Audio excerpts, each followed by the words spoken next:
नमस्कार दोस्तों, स्वागत है आपका एग्जाम मेडिजी में। इस वीडियो में हम देखेंगे थोड़ा सा मृदा के बारे में। बहुत ही इंपॉर्टेंट टॉपिक है। इससे अक्सर एक क्वेश्चन लगभग बन ही जाता है यूपीएससी में, चाहे कोई भी एग्जाम हो।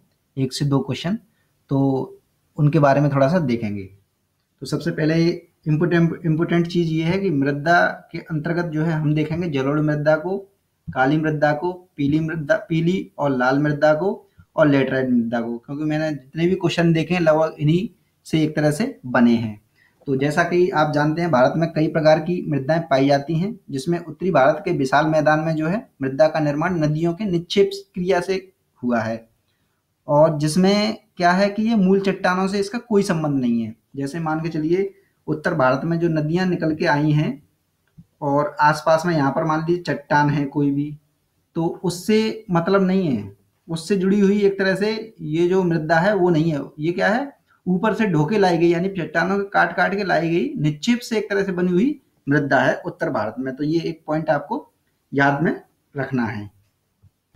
और एक फैक्ट आपको ये याद रखना है कि उत्तर भारत की जो मृदाएं हैं उनका मूल चट्टानों से कोई संबंध नहीं है, और दक्षिण भारत की जो मृदाएं हैं उनका एक तरह से मूल चट्टानों से संबंध है। जैसे काली मृदा है, अभी हम बात करेंगे काली मृदा है, तो वो क्या है, अपनी मूल चट्टान से एक तरह से निर्मित है।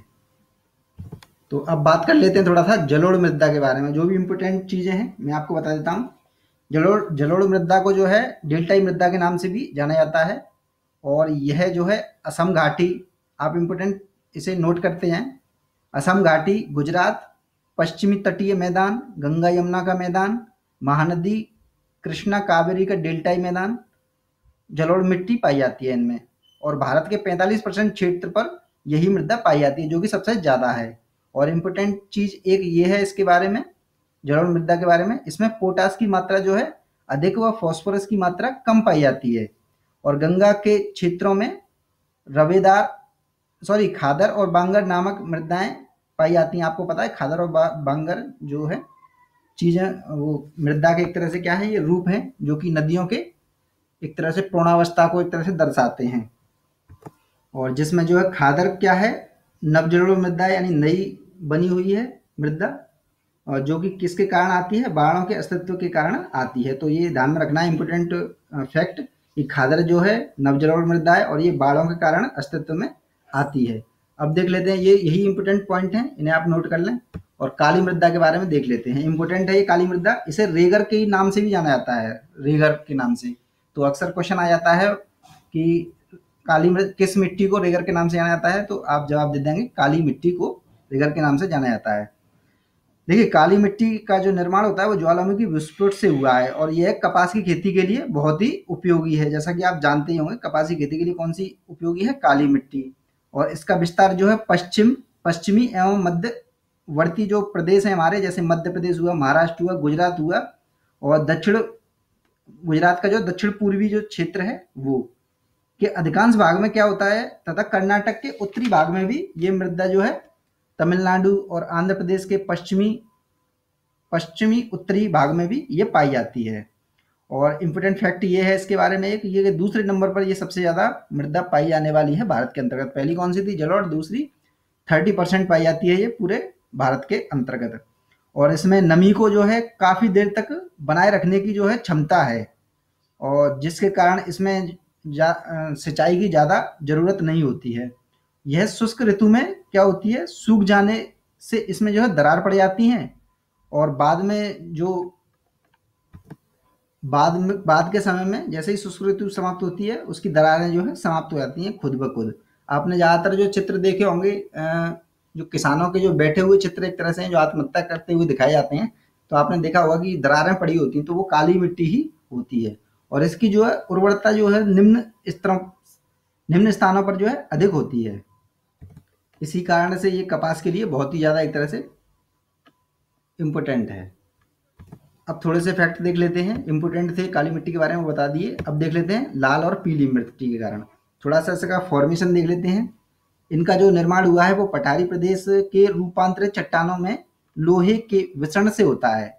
यानी कि मान लीजिए, पहले मान के चलिए ज्वालामुखी उत्पन्न हुआ, ज्वालामुखी से लोहा वगैरह जो भी चीज़ें हैं वो एक तरह से बाहर आई, फिर उससे मिट्टी बनी। फिर क्या हुआ, उनमें जंग लगने लग गई उस जगह मिट्टी पर, तो इसी वजह से जब जंग लग जाती है लोहे पर तो कैसा कलर आपको दिखाई देता है? पीला कलर। तो ये इंपॉर्टेंट एक भाग आप याद रखें कि ये जो है आयरन ऑक्साइड के कारण जो है पीली मिट्टी दिखाई देती है। लाल और मिट्टी एक तरह से मिक्सचर पाया जाता है, कभी भी अलग अलग नहीं पाई जाती है ये।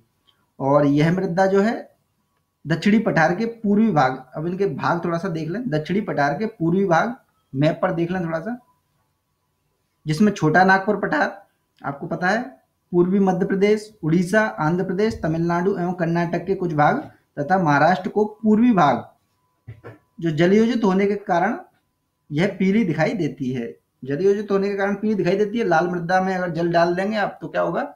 एक तरह से पीली दिखाई देने लग जाती है। और ये लाल पीली जो मिट्टी है जो अरुणाचल प्रदेश, नागालैंड और यानी पूर्वोत्तर क्षेत्र के कुछ भागों में भी पाई जाती है। अगर क्वेश्चन स्टेटमेंट करके आ जाए पूर्वोत्तर क्षेत्र में भी पाई जाती है तो आप जवाब दे देंगे कि हाँ वहाँ भी पाई जाती है। अब बात कर लेते हैं लेटराइट मिट्टी की। ये भी बहुत इंपॉर्टेंट मिट्टी है। लेटराइट मिट्टी की एक खासियत ये है कि इसमें घास और झाड़ियाँ खूब पाई जाती हैं, बड़ी मात्रा में पाई जाती हैं। यह मृदा जो है पश्चिम घाट, तमिलनाडु, आंध्र प्रदेश, उड़ीसा, असम के पर्वतीय क्षेत्रों, यानी जो पर्वत है ना, पश्चिम घाट और पूर्वी घाट जो है उनके पर्वतीय क्षेत्रों में पाई जाती है। और राजमहल की पहाड़ियों में भी ये मिलती है। और ये इंपॉर्टेंट एक फैक्ट है कि इसमें किसकी कृषि करी जाती है सबसे ज्यादा? तो काजू की कृषि करी जाती है सबसे ज्यादा। और काजू की कृषि इस समय सबसे ज्यादा कहाँ की जाती है? केरल के तट पर। तो ये इंपॉर्टेंट फैक्ट आप याद रखें। और जो भी इंपॉर्टेंट फैक्ट हैं इससे अलग से मिट्टियों से संबंधित ही मैं बता देता हूं आपको। यदि किसी मिट्टी में, इन्हें आप नोट करते जाएं, सोडियम, कैल्शियम, मैग्नीज तत्व पाए जाते हैं तो यह मृदा अनुर्वरक हो जाती है, यानी उर्वरकता अपनी खो देती है। ये मृदा लवण मृदाएं गुजरात, पश्चिम तट और डेल्टाई क्षेत्रों में पाई जाती हैं। और ये मृदाएं जो है मैंग्रोव वनों में भी पाई जाती है।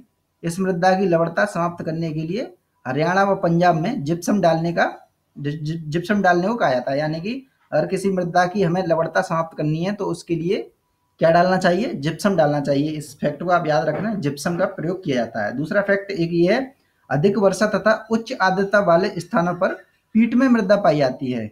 और ये कौन से हैं? बिहार, उत्तराखंड, पश्चिम बंगाल, उड़ीसा तथा तमिलनाडु में। मैं आगे आपको मृदा के जो मैप पर बताऊंगा, लेकिन अभी फिलहाल मैंने शॉर्ट वीडियो बना दिया है क्योंकि एग्जाम आ रहा है तो शायद हो सकता है इससे एक क्वेश्चन बन जाए, तो फैक्ट के रूप में मैंने आपको बता दिए हैं। और थोड़ा एक दो फैक्ट और बता देता हूँ। केरल में पीठ में मिट्टी को कारी मिट्टी भी कहा जाता है। तो पीठ में मिट्टी को क्या कहा जाता है? कारी मिट्टी। दूसरा फैक्ट है, पश्चिमी भारत में परत अपर्दन होता है, वायु द्वारा। और उत्तर पश्चिम भाग में 60% भूमि गंभीर रूप से मृदा अपर्दन की संभावना से ग्रसित है। तो इन फैक्टों को थोड़ा दिमाग में रखें, बस सुनते रहें। छोटा नागपुर पठार में मृदा अपर्दन का कारण जो है वनों की कटाई है। और ये वन क्यों कटते हैं छोटा नागपुर? नक्सलवाद के कारण। नक्सली क्या करते हैं? उसे काट देते हैं और अपने रहने के लिए बीच में जगह बना लेते हैं। तो ये कारण है उसका। मृदा अपर्दन की समस्या से निपटने के लिए सरकार ने 1953 में ही केंद्रीय भूमि संरक्षण बोर्ड की स्थापना कर दी थी। तो ये एक इंपॉर्टेंट फैक्ट आप याद रखें। मृदा अपर्दन की समस्या से निपटने के लिए सरकार ने क्या कदम लिया? 1953 में केंद्रीय भूमि संरक्षण बोर्ड की स्थापना कर दी है। तो दोस्तों मृदा से संबंधित जो भी क्वेश्चन बन सकते थे मैंने आपको फैक्ट के रूप में बता दिए, बस इन्हें आप एक दो बार सुन लें। और इस वीडियो को लाइक करना बिल्कुल ना भूलें। और जिन्होंने सब्सक्राइब नहीं किया सब्सक्राइब कर लें। तो देखते रहें एग्जाम मेडी जी। धन्यवाद। और हमारे पुराने वीडियो आपके स्क्रीन पर आ चुके हैं, देख लें उन्हें। टेस्ट सीरीज देख लें क्योंकि टेस्ट सीरीज बहुत ही इंपॉर्टेंट है, 35 क्वेश्चन है इस वजह से। तो देखते रहें। धन्यवाद।